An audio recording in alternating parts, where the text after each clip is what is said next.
Kasance da tashar Hausa Media News.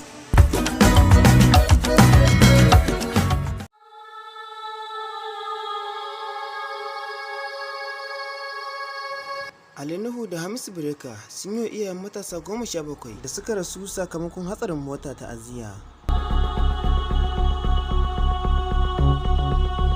Hatsarin ya afku ne bayan sun dawo daga ɗaurin auren abokinsu wanda aka ɗaura a Zaria. Mutuwar ta girgiza mutane da dama, musamman 'yan unguwar Sani Mai Nage da ke jihar Kano, yayin da gwamnan Kano Dr. Abdullahi Umar Ganduje ya yi wa iyayen matasan ta'aziyya.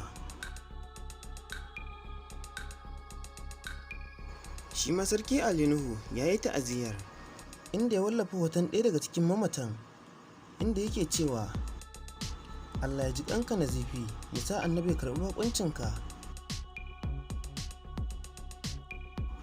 Bayan Sarki Ali Nuhu, da yawa daga cikin jaruman Kannywood sun yi wa iyayen matasan ta'aziyya, kamar irin su Abba Al-Mustapha da dai sauransu.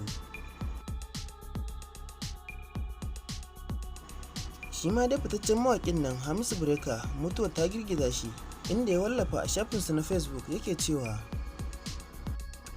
inna lillahi wa inna ilaihi raji'un, a madadina, iyalina, masoya da magoya baya da sauran al'ummar karamar hukumar Gwale, ina miƙa saƙon ta'aziyya ga iyaye, 'yan uwa, abokai da sauran makusanta na waɗannan matasa da al'ummar karamar hukumar Gwale da jihar Kano. Ubangijin Allah ya ji kansu da rahama, Allah ya karɓi shahadar su, Allah ya sa mutuwa ta zama hutu a gare su.